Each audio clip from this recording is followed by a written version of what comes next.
Bonjour, dans cette capsule, on va parler des intolérances qui nous amènent parfois à être particulièrement sensibles à certains types de situations.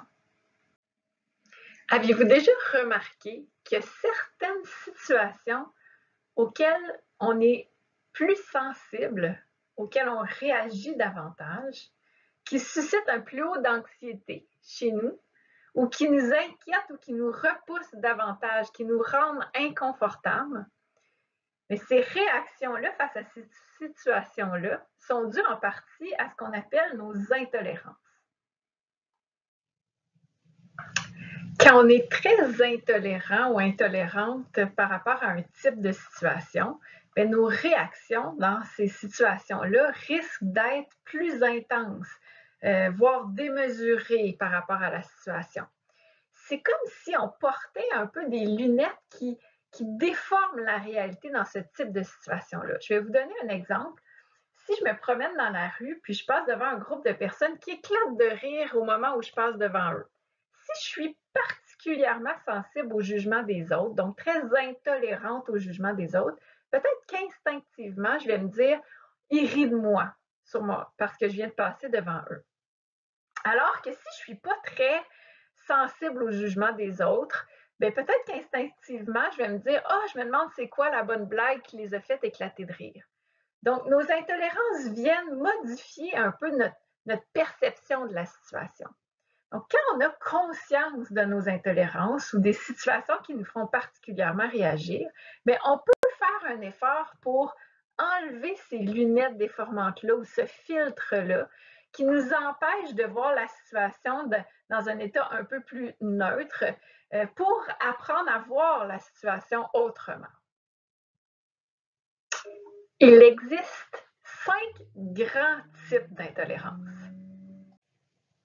Donc, premièrement, il y a l'intolérance à l'incertitude. Ça, c'est les personnes qui ont tendance à être très intolérants à toutes les formes de danger possibles. Donc, être intolérant aux imprévus, à la nouveauté, au changement. C'est des gens qui ont de la difficulté là, à fonctionner dans des situations qui sont nouvelles. Donc, par exemple, des déménagements, l'arrivée au secondaire pour les enfants de sixième année, des activités nouvelles. C'est des gens qui ont de la misère à fonctionner aussi dans des situations qui sont ambiguës, donc où il y a un manque de clarté dans les règlements, dans les attentes envers eux, ou des situations qui sont imprévisibles, donc des changements d'enseignants ou d'enseignantes, arriver le matin, c'est un remplaçant en classe, par exemple, la séparation des parents, le décès d'un proche, ça peut être des exemples. Donc souvent, c'est les personnes qui sont intolérantes à toute forme d'incertitude, c'est des gens qui vont avoir tendance à surplanifier les activités, donc à vraiment planifier de façon excessive les différents types d'activités, à suranalyser les situations qui sont vécues, à chercher constamment à se faire rassurer, à poser toujours les mêmes questions. Souvent, c'est des gens qui vont avoir tendance à ne pas vouloir aller à des nouvelles activités aussi. Parfois, ça peut amener une certaine forme d'opposition par rapport à tout ce qui est nouveau ou tout ce qui est imprévu. Ensuite, il y a le perfectionnisme. Donc, on connaît bien là, souvent cette intolérance-là. Donc, c'est une intolérance vraiment au risque d'erreur, une tendance à critiquer ses propres réalisations, une intolérance aux choses qui sont non parfaites, puis une tendance à se sentir coupable par rapport aux choses qui sont non parfaites. Donc, ce qu'on se dit dans notre tête quand on a tendance à être perfectionniste, c'est « je ne suis pas satisfait ou satisfaite si ce n'est pas parfait ». Donc, souvent, les gens qui vont avoir une intolérance comme ça au risque d'erreur, c'est des gens qui vont avoir tendance à adopter des comportements qui sont un peu plus rigides, à essayer de contrôler de façon excessive leur environnement. Ça peut être des gens aussi qui ont tendance à éviter de faire certaines situations s'ils pensent qu'il y a un risque de se tromper ou de ne pas performer. Ça peut amener aussi une certaine forme d'opposition. Mieux vaut ne pas faire que de risquer de me tromper. Des fois, c'est des gens qui peuvent porter une attention excessive aussi à leur apparence physique pour que tout soit parfait.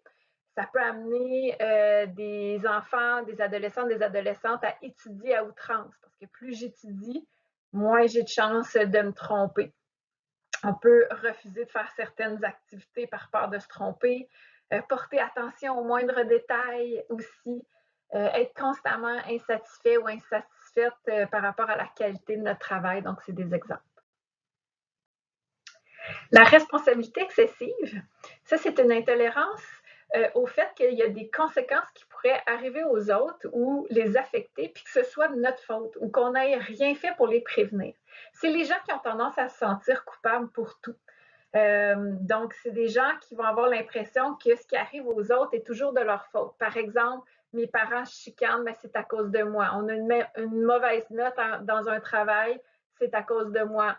C'est des gens aussi qui ont tendance à faire passer les besoins des autres avant leurs propres besoins.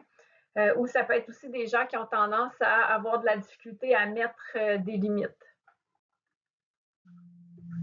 Donc, la peur du jugement des autres, c'est aussi une intolérance qu'on connaît souvent bien, puis qui est très présente là, chez les enfants, puis particulièrement chez les adolescentes et adolescents. Ça fait partie du développement normal à l'adolescence d'avoir peur du jugement des autres. Donc, c'est plutôt quand ça devient démesuré, que ça l'empêche l'adolescent, l'adolescente de bien fonctionner, qu'il faut s'en préoccuper davantage. Donc, c'est une intolérance au jugement, à la critique possible des autres, à la dérision, au fait de faire rire de soi. Donc, quand on est particulièrement intolérant au jugement des autres, c'est comme si on intègre qu'on sait que les autres nous jugent. Parfois, quand on est très intolérant au jugement des autres, là, on peut avoir l'impression que tout le monde nous regarde, que les autres parlent dans notre dos ou parlent de nous. On a peur de faire rire de soi. Ça peut nous amener à éviter certaines situations où il y a plusieurs personnes, éviter de prendre la parole en public, par exemple. Ça peut amener certains là, enfants, adolescents à aller dîner dans des endroits, par exemple, où il y a moins de monde à l'école que d'aller à la cafétéria. Ça peut amener les gens à vouloir s'isoler des contacts sociaux.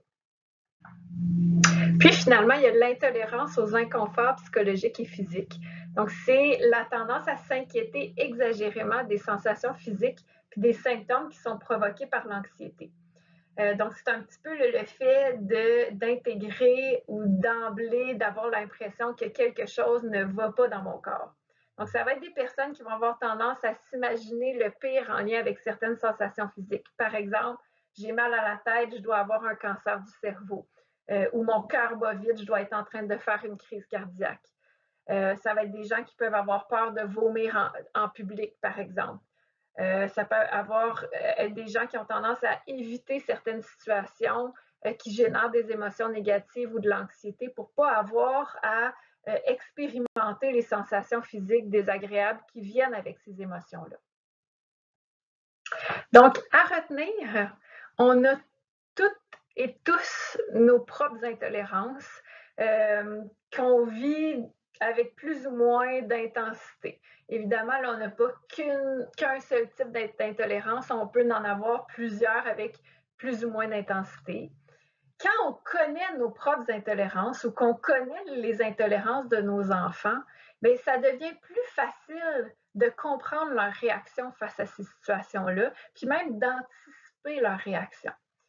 Puis derrière l'anxiété qui est provoquée là, par ces situations-là, bien, il y a le besoin d'être rassuré, le besoin d'être sécurisé. Donc, comme parents, on peut avoir un rôle à jouer là, auprès de nos enfants, de nos adolescents pour les accueillir, les sécuriser, puis peut-être leur faire prendre conscience qu'ils sont dans un type de situation où ils sont particulièrement intolérants, puis les aider tranquillement à enlever leurs lunettes déformantes là, pour adopter des pensées qui sont plus aidantes, plus réalistes face à ces situations-là, pour tranquillement faire face à ces situations-là.